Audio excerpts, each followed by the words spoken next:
What's up, everyone? Nitro here. I just got back from the movies from seeing Supergirl. I will say, before I say anything about this movie, I do want a preference. I barely know anything about Supergirl, as in just the comic book character, hero in general. Majority of what I've known of Supergirl is like from a few video games, which see, it really hasn't really been in a lot of video games. Also the CW Supergirl show that had Melissa Bennett. I think I pronounced that name completely wrong, but yeah, the CW show that had Melissa in it. It did all the crossover episodes with the Arrowverse. You know, the Arrow and Flash show, of course, Legends of Tomorrow. That's basically what I've known of Supergirl. There was also Sacha Baron, not Sacha Baron, but Sacha someone that did Supergirl in the Ezra Miller Flash movie that was bad, mostly because of Ezra Miller's bad act. But yeah, besides that, that's basically all I really know about Supergirl. Also, the fact that this movie was basically based on the 2019-2020 storyline Woman of Tomorrow, and as of my knowledge, that is like one of the best Supergirl storylines. Granted, it was like recently made in the the past 6-7 years. But 6-7. But yeah, that's basically all I know about Supergirl. That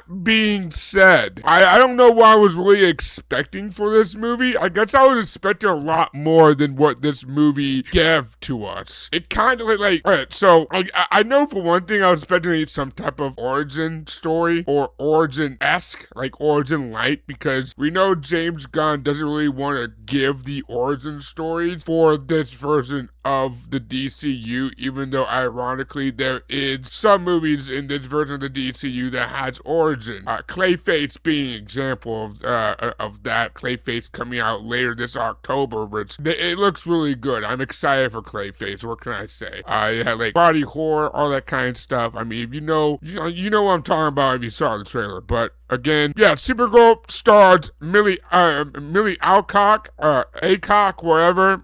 Interesting last name. But yeah, Milly Alcock as Supergirl. I would say she's the best part of this movie. I mean, we get her a lot. She's the main character. She plays Kara Zor-El, aka Supergirl. So obviously she's going to be primarily dominant in this movie as the main actress. And I mean, that's fine because she does a really good job as Kara Zor-El. Granted, she's like a drunken mess majority of the time, and she's like, she has like an arc of depression and sadness and just partying and stuff. Granted, this movie does kind of take place in the middle of her birthday, and she kind of gives me like the vibes of like, hey, my birthday's a month long. Like, she gives me like Twitter vibes. I don't know. Maybe it's not a month long. At least it kind of felt like that in the movie. But yeah, she does a good job, and her and Jason Momoa, those like the two actors and actresses that does the best job in this movie. I will say, I was not a fan of the color palette, and I'm gonna go on about that later on. I do want to say Jason Momoa as Lobo was absolutely phenomenal. It literally just felt like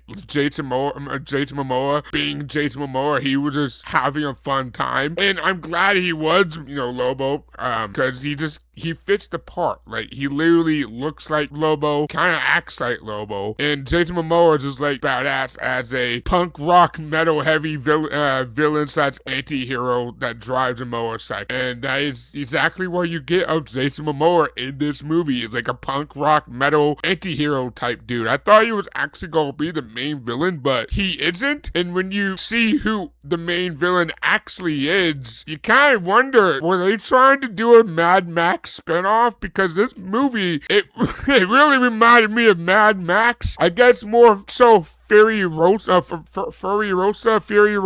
instead of actually Mad Max, even though Furiosa, it's a Mad Max film. It takes place in the Mad Max universe. But I would say more Furiosa because Furiosa had the female lead. Like, the woman lead in that movie was Furiosa, and it was her movie. So, like, I guess if anything, Mad Max Furiosa is what this movie reminded me of. It's basically Mad Max with superpowers. And I really say that because the color palette. The color palette was terrible. Half the time you could not see jack crap in this movie. Like, I felt like this movie was trying to be a Zack Snyder film. I felt like this movie, I don't know, almost existed in the Snyderverse. Maybe the movie director saw tons of people clamoring for the Snyderverse to be back, and like a lot of people online just begging, we want Snyderverse, bring back Snyderverse. So maybe the director saw that and they're like, oh, maybe it's a pivot from this happy-go-lucky into like a dark, gritty movie. And I thought the James Gunn DCU was supposed to be like a happy-go-lucky kind of vibe, like with colors, and there's a really colorful palette through majority of the movie. Like Superman, literally what we got last year, 2025 Superman, was a very colorful movie. It had colors throughout the wazoo. This movie, I don't know what went wrong. Maybe it's because James Gunn didn't direct it. He didn't have,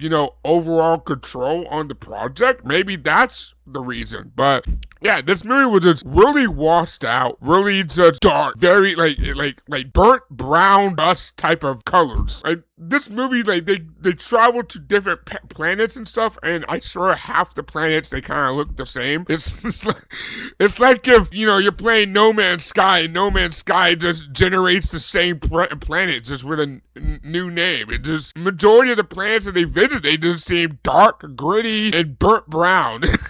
I don't know why, but that was the color scheme. Like, the only, parts of this movie that had color was when David Cornsweet, aka Superman, shows up, and, the two big scenes of the ending, the ending of the movie and the giant big action scene in the movie. Those three instances and standpoints in the movie, besides those three, besides Superman showing up, the final battle, and the scene after the final battle, majority of this movie, you can't see a damn thing. And it even hurts the viewing if you go to a theater that has very kind of dimmed screens. Like, the screen technology, the LEDs, isn't that bright. So I would definitely recommend, if you go to see Supergirl in theaters, try to go to a theater that has a bright screen. Heck, maybe go to an IMAX, because IMAX has a slightly brighter screen. So you go to some type of movie theater with a decently lit screen, not half-ass, like a small local theater. If that's all you got, then that's all you got. But if you can avoid a local theater that doesn't have the best screens, then maybe you will enjoy this movie a little bit more. Maybe you will see the brightness and the beauty of this movie. But man, I saw nothing. I felt like I had to squint majority of the movie just so I could see the film. I don't know if that's my theaters, my local theater's screen, and the lighting in the screen, or they just filmed it that dark. And I from consensus of conversations I've seen online, a lot of people had a bad time with the color palette and just seeing the movie. So I don't think it's just my theater. But yeah, I would definitely, if you try to see this in a theater, highly recommend do some research on your theater screen. Maybe ask the managers. I don't know.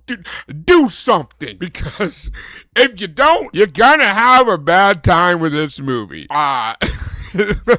Yeah, I don't know. It felt like Mad Max with, with superpowers. And that's basically what we got. There was times in this movie that they depower Kara, just like how they did that in Superman. I will say the scenes that they depower Kara, it didn't last long as the scenes that they depower Superman. You can definitely tell that they basically made this movie almost at the same time as Superman, seeing that they borrowed some ideas that Superman did. It wasn't as big as a cast as Superman was, which in my opinion, I feel like that helps the movie overall. But yeah, I don't know. I guess I think I was just expecting a different movie. Again, it doesn't really feel like an origin story of Kara Zor-El, even though towards the middle, there was a random origin story part of the movie that kind of felt like it should have been the beginning. But the beginning just kind of starts off with her being drunk, going to different red planets and partying, in which we already knew that. They described that basically in the post interviews of Superman, and also just because at the very ending of Superman in general, they mentioned how, oh, that's my cousin Kara. She goes to different planets and gets drunk. And that's basically how Superman ends. Well, yeah, I guess maybe I was just expecting more. The fight scenes, when they happen, they're badass. I will say the plot is kind of forgettable. It basically just centers around a comedian character. I'd say comedian. She's not supposed to be funny.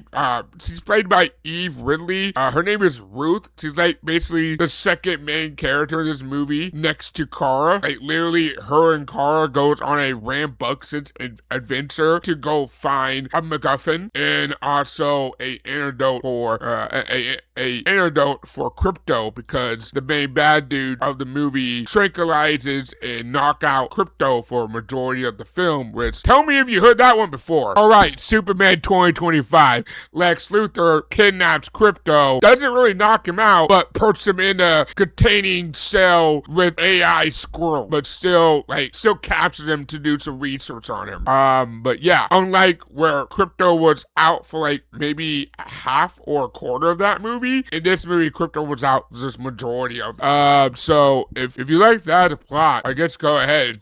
If you like drunk Kara, a magical MacGuffin, and then antidotes as your plot line, go ahead, go see this movie. You might have a better time with this movie than I did with this movie. I just was just hoping for just something better. Maybe something that was more lit so I can, see the movie. But again, it felt like it was shot in a desert. And I don't know if I guess they made it that way, but man, I don't know. Lobo, I was kind of expecting Lobo to be like the main villain, but he just turns out to be an anti-villain or anti-hero, which I guess that's basically Lobo in general. But yeah, I was just expecting more villainy from Jason Momoa's character. The trailers and the marketing basically just makes it out that Jason Momoa or Lobo is the main bad guy in this movie, and he's not. And the fact that he's just anti-hero, I mean, I guess that's fine. You still get a lot of scenes and a lot of good action scenes with Jason Momoa as Lobo in this movie. It's just, yeah, I don't know. The color palette really killed this movie for me. Like, it was very washed out. I feel like I could go on for days how bad this color palette is, and I'm not going to. I would definitely say wait for streaming, unless if you're just a really huge Supergirl fan, and in that case, go out, do you boo-boo, go see the movie, you slay, whatever. But yeah, I don't know. I'd say definitely wait for streaming. There's other